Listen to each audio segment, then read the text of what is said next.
Well, hello. Welcome to the relationship theory. Free fall.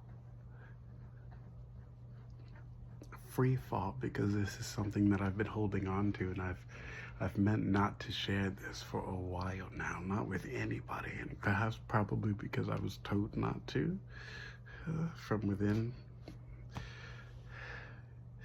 But free fall, it's time to talk about free fall and what free fall is. So let me start with this video. Oh, I live between the void and the abyss. In the void, you just fall. There's no atmosphere, but you feel it in your gut. Then after an eternity, you're back, and you forget it all. I know that doesn't make any sense, but that's probably why our brains throw it out. I just remember memories of memories. When you fall in, you'll know if you've been there before. But when you stare into the abyss,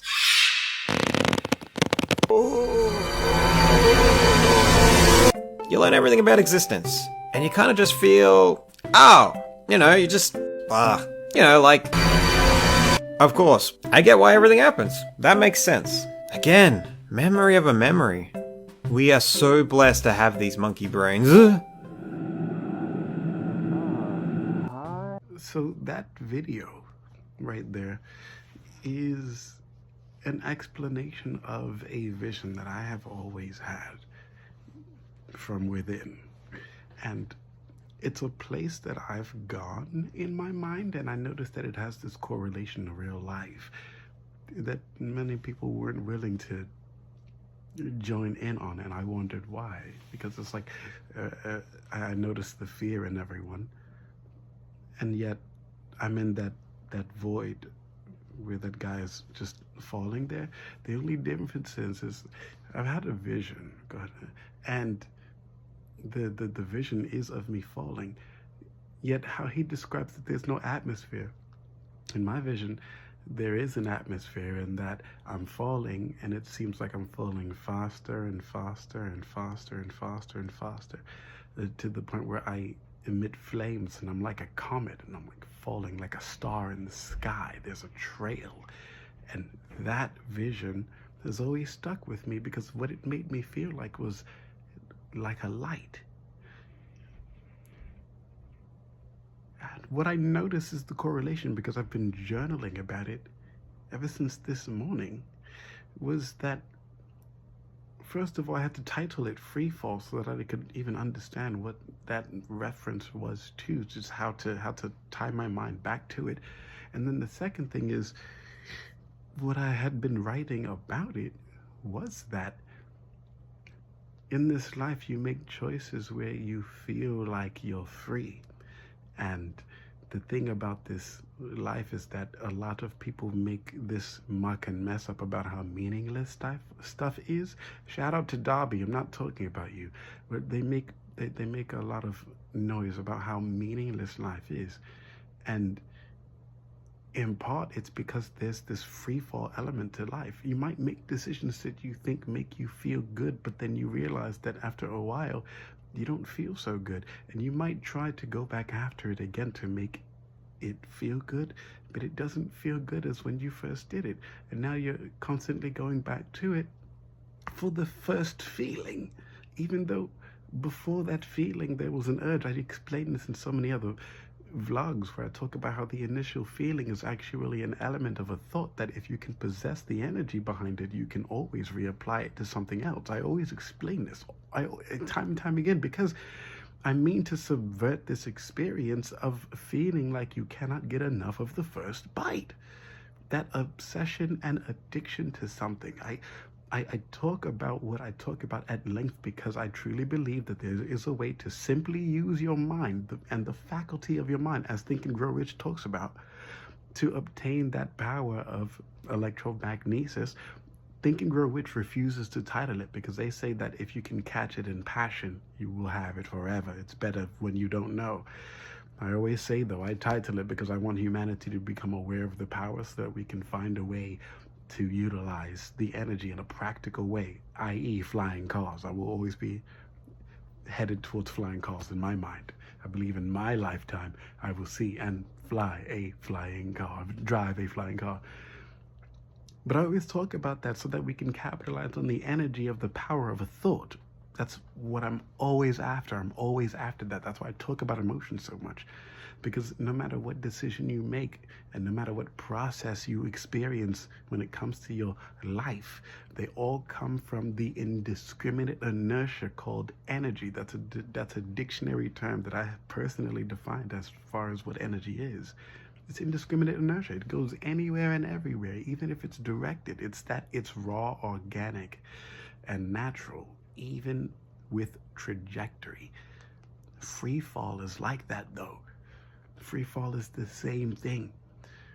When in the mind you make a decision and you thought you made a decision in the mind, because it's always connected to every other living creature and human being in this lifetime, and you notice its interaction, you always seem to feel like that one decision is submersed in this disappearing act, where you almost have to wonder, well, did I even make the decision myself? If I thought it was important to me and then it ends up being this floundering vessel supporting hundreds of millions of other people, then was it ever truly my own personal decision? Cue in the conversation about autonomy. Look to self-hatred for that vlog, for that conversation, because I'm not going there with this. I'm not going there with this. I'm just not, because I think you can tell. Even as you're listening, you're like, wait a minute, is it talking about? No, I'm not talking about that. Just, again, the vlog on self-hate and the cure. That's all I'm talking about. But here, in Freefall, to possess that energy and understand that it influences other people, it's better to look at this from the inside out. It's better to look at this as if in you are millions of other different versions of different colors of you, that if you could be someone else, you could experience yourself. Fortunately, you only live in one body to give you a point of reference for every thought according to that. All you have to do is reverse it and then look at yourself like, wait a minute, but I wouldn't have chosen to be in this body if I didn't think that there was already a way to see myself from 11 million different angles, or 11 different angles. That's why you live in a body, not just to direct the energy and to channel it, but to also see where the energy goes after you channel it. You are your own receipt. So in Freefall, even if it feels like the void to you, your body is the receipt. Void and the abyss. In the void.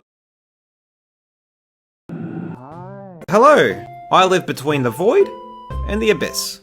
In the void, you just fall. There's no atmosphere, but you feel it in your gut.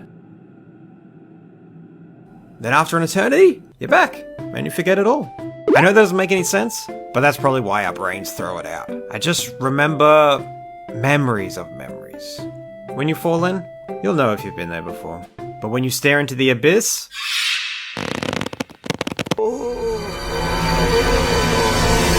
you learn everything about existence, and you kind of just feel, oh.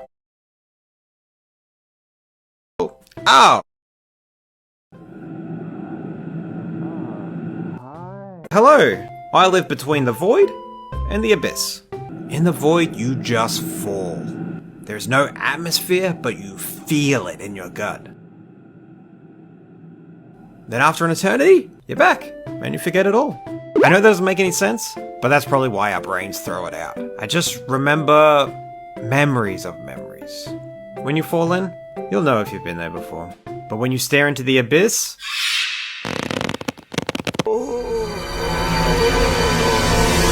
you learn everything about existence, and you kind of just feel, oh, you just, like, of course, I get why everything happens. That makes sense. Again, memory of a memory.